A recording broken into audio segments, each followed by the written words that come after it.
the Western Cape Minister of Culture, Affairs and Sports, Ricardo Mackenzie, has arrived in Portugal to assess the situation regarding a group of stranded young soccer players from Cape Town. The group left the city earlier this month to take part in a football tournament in Spain. They've since been left stranded after the BT Football Academy allegedly failed to pay for their return flights and accommodation. The group of more than 20 players is currently staying in a hotel in Lisbon.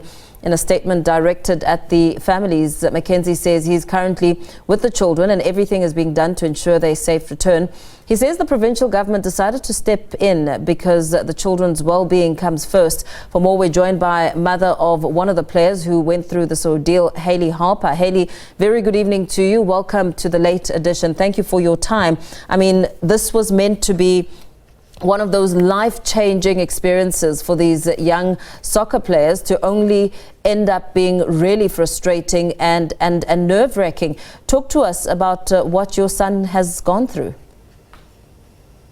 I think exactly what you're saying. You know, what was meant to be something memorable actually turned out to be a complete nightmare. I think from the very beginning, you know, when this journey started, when they left on the 7th of July, they were meant to board the plane at 1 o'clock. It was such a rush. We barely got to say goodbye. When they ended up in Doha, they were meant to have a connecting flight, was supposed to be about an hour and a half, and they actually only left the airport at 9:45 that evening. So they were stranded at Doha airport for approximately 9 hours before they had to leave, and that is when we started to pick up, hey, something's not right here. So they ended up leaving 9:45 from Doha to Madrid. And when they landed at Madrid, they were then, again, the bus was cancelled. Apparently the bus was cancelled, which then one of the parents and the coaches had to contribute towards a shuttle service taking them to San Sebastian, which was another 5 hours. And they ended up only arriving in San Sebastian about 21 minutes past 3 on the 8th of July, with them having to play their first match at 11 a.m. that morning. Sure. And I mean, if I listen to my son on his return, because, you know, he was one of the players that were on the first trip that returned Friday evening about 11:45.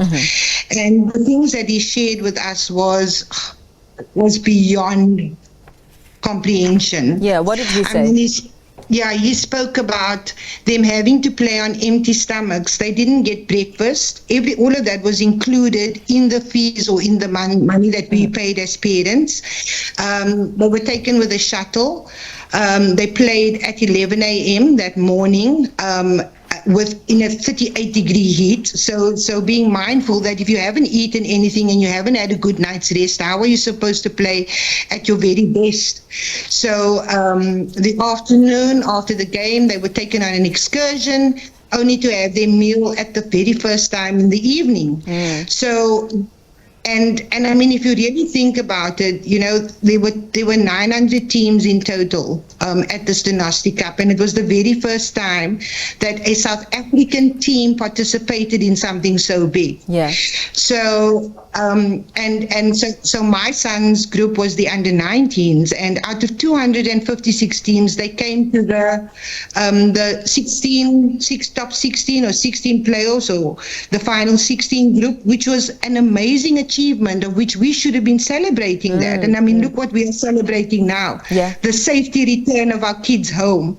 That is just not on. So how much do you know about BT Football Club? I mean, Brandon Timmy, as an individual, and all these plans that were put in place. You also speak about an amount that was paid. How much was that as you let your children go on this trip, hoping that they would come back with wonderful memories of making history? Yeah, so we paid a total of 48,500 rand for the trip. And up until the 7th of July, I mean, I can still remember Brandon sent me a WhatsApp on the 4th of July, the evening on the 4th of July, because I've been nagging him for the flight details, the itinerary, because I mean, our kids were leaving on the 7th of July. And so on the 4th of July, he sent me a flight itinerary with all the flights booked from Cape Town to Doha, from Doha to Madrid, and then obviously to San Sebastian, and then the return flights on the 16th of July, the date that they were initially meant to leave.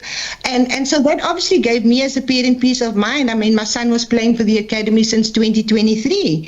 So we've obviously built a relationship with him over that period of time, thinking we can trust this guy. I mean, why would we send our kids with somebody that we don't trust and that has our kids' best interest at heart?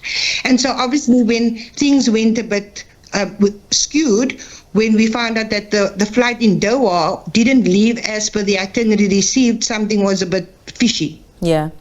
And very lastly, Hayley, before we let you go, what would you say you have learned from this ordeal? We do know that the Western Cape Minister of Cultural Affairs and Sport, Ricardo Mackenzie, is now in Portugal to try and assist. But as a word of caution and some of the lessons as you look back, what would you advise to other parents who may find themselves in a similar situation? If I can honestly tell you something, I think if I should ever go through something like this again, I probably want to do everything myself. Book the flights, do the visas myself, book the accommodation myself.